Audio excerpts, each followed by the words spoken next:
guys, owning property in Sierra Leone or Africa can be much more better or beneficial than owning some kind of properties in the diaspora. 30 years mortgage in the US, the UK, Australia, you name it. You understand?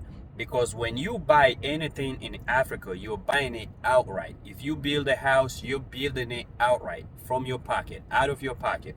So once you build a home in Africa, you own that piece of land, you own that home.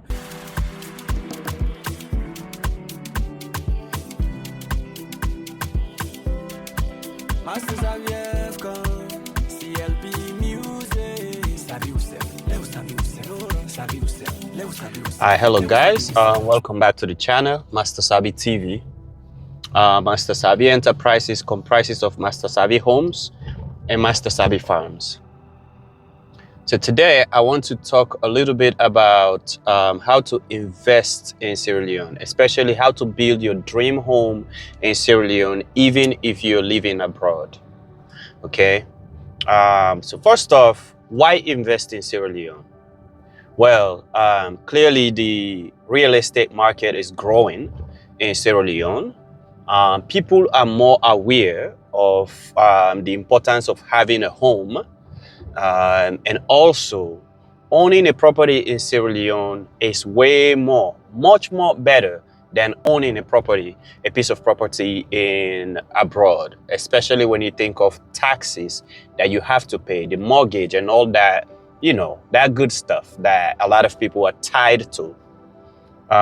So real estate being huge in Sierra Leone. Key factors. People are aware. A lot of the young folks are more woke and investing. I had to pull over and just park and touch these key points real quick.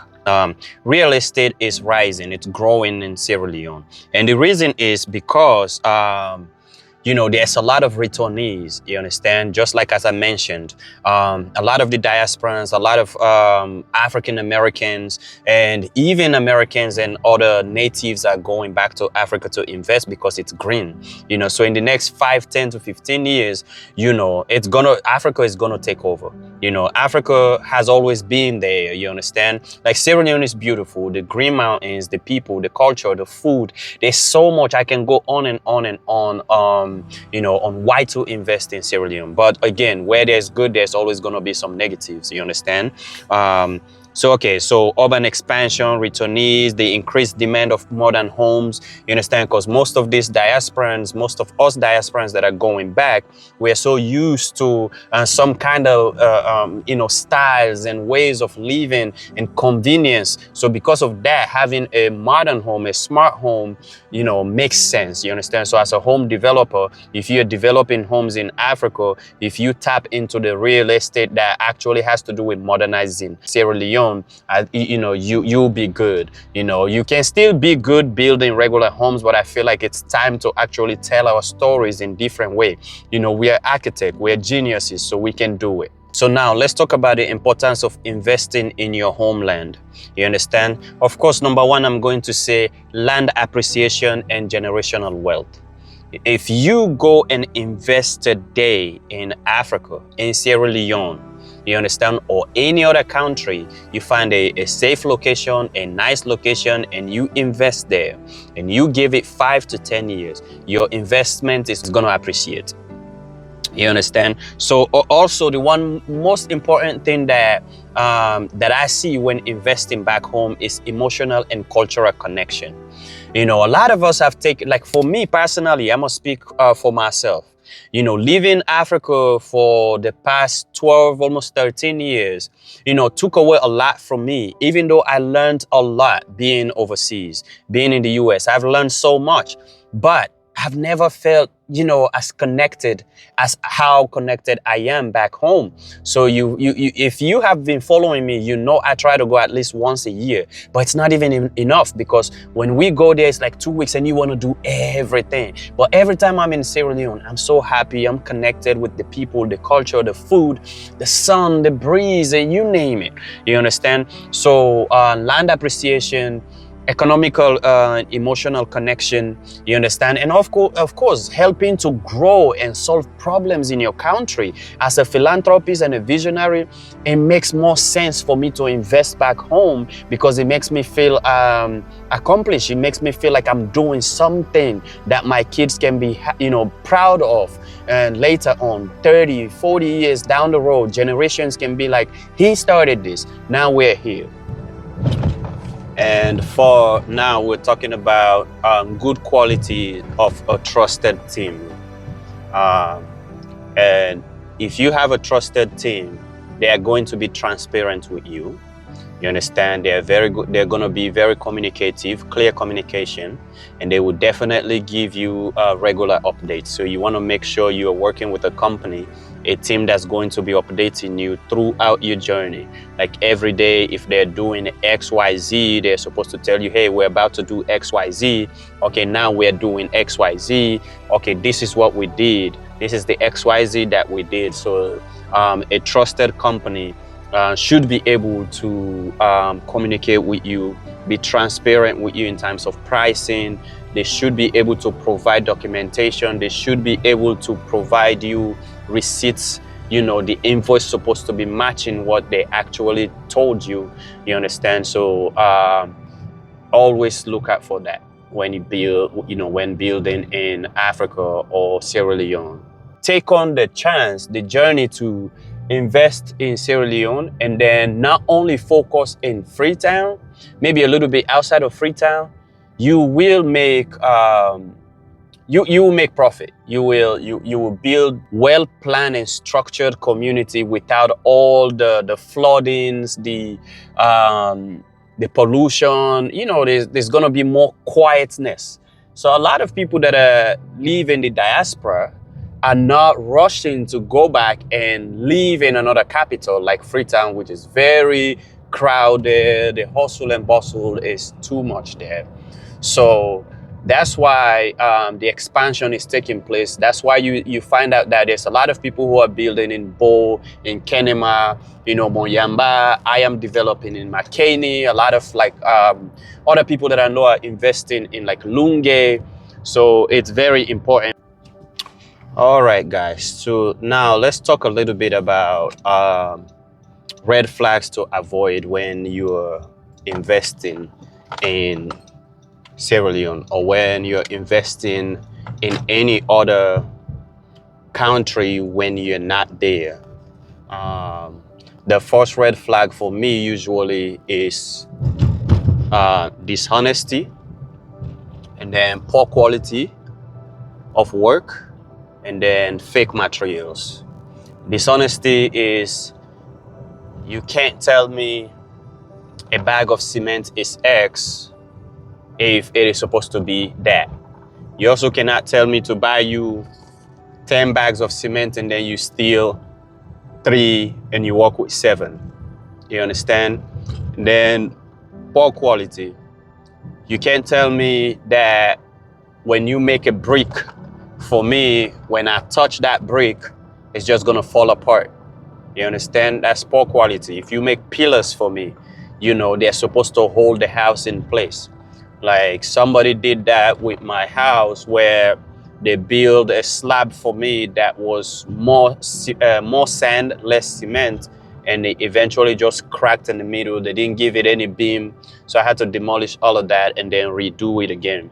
So you always have to watch for that, those type of red flags in anybody that you work with, especially while investing in Africa, Sierra Leone, in this case. And what we do at Mastersabbi, we do regular video updates. If we're working on project A today, we're going to make sure we update you saying, hey, this is what we're going to be working on today.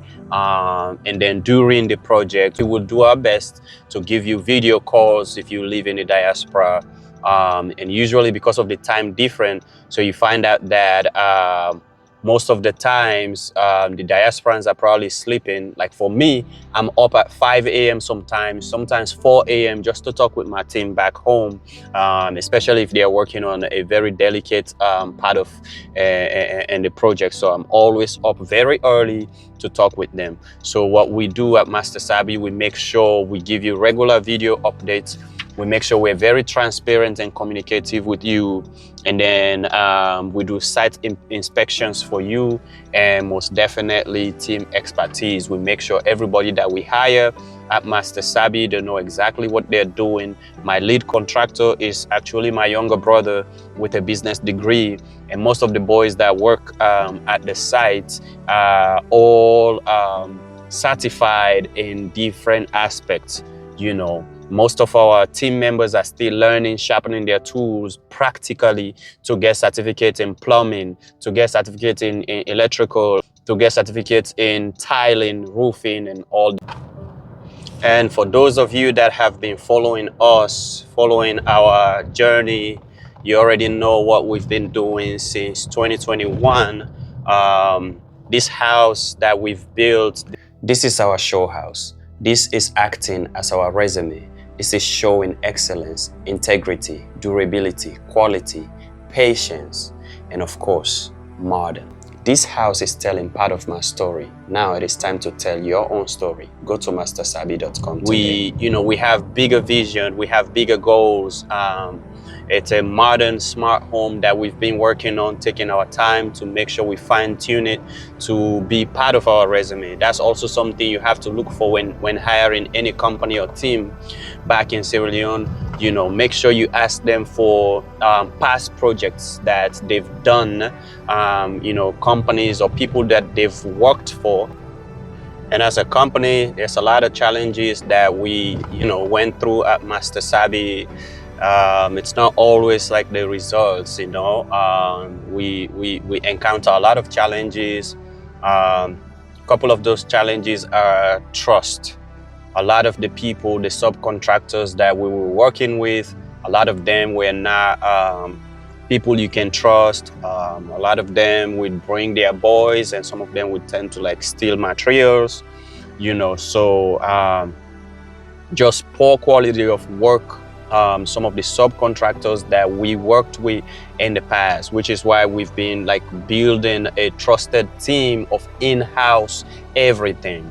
So at Mastersabbi, we actually pay for most of the boys in our team to actually go to a vocational school and then sharpening their tools for brick masonry, for roofing, tiling, electrical work. They're all going to do practical work for that, So we've been working on that at Mastersabbi. So these are things that you have to pay attention to as a business owner, as an entrepreneur, or just as a homeowner.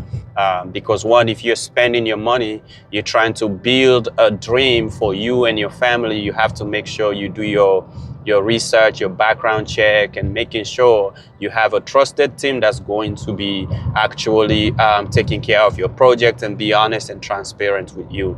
So yeah, there's a lot of challenges that we face. Some of them are availability of materials. Some of the materials that we needed for the house, I had to ship from the US.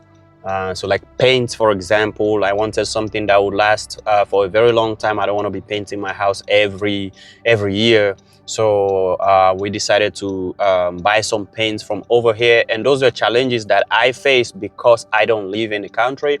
But now that I traveled there a whole lot, I'm actually finding more connections and finding that, they actually have this product here. I just didn't do my research. So always do your research, because there's a lot of challenges. It's not always the good results we post, but there are other challenges that you have to go through. But that's part of being a business owner. And that's where we come in as Mastersabbi. So that way you as a home builder, homeowner, does not have to go through the challenges. You just let us handle all of that, and then we will just hand you the keys.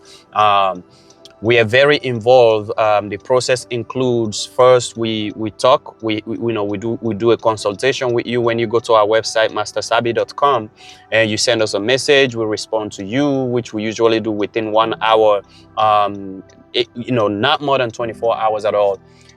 So you give us your vision, we talk, we go through the planning process.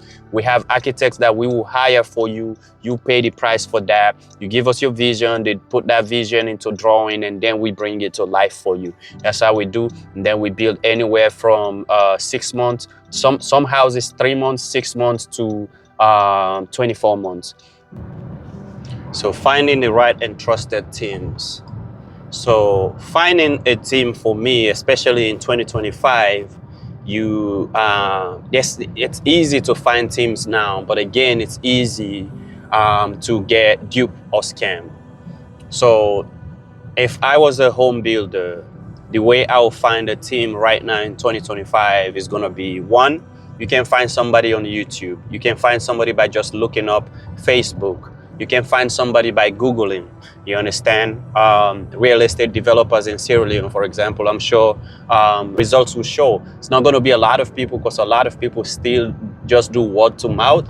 I'm not saying word to mouth is not good, but in 2025, you should be able to find your trusted teams online. Check their websites, check their reviews, check their catalog. Ask around for like their previous people that they've worked for, the clients that they've worked for. Reach out to them and then see what the experience was. Facebook is a good place, YouTube is a good place, TikTok is a good place, Instagram is a good place to find trusted teams. And then just ask around also for clients that have actually worked with some teams, and then you can have a trusted team that way.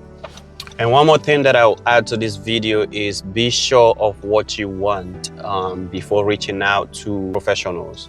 Of course, we are there at Mastersabbi to make sure we work with you, very patient, to go step by step with you. But sometimes there will be some teams that will probably just do things. I would not expect a home owner, somebody that wants a home, to know all the answers. It is my job to guide them through the process and make sure we find something that they actually want before we go ahead and build. Because what happens is, if you're not sure of what you want and the team that you hire are not professional enough and patient enough to like break down and actually guide you through the process, you'll find that you'll be building your home, and then in the middle of it, now you want to modify, now you want to change XYZ. Maybe you didn't add that, maybe this, maybe that. You understand? So those are like some of the things that I have learned throughout this past 5 years. You understand? Because even my home, there were a few things that if I knew, what I know now, I would have changed from the beginning, from the planning stages. So make sure you ask questions. Make sure you don't rush the process. Building anything that should last you for years and years to come should not be something you rush into. So always make sure you do research. Make sure you're patient with your team, and then make sure they're patient with you. Follow your gut feeling. Always okay to wait for the right team. It's always okay to work with the right team, because when you work with the right team, stress-free, less headaches, everybody's happy at the end of the day. Hope you have a lovely day.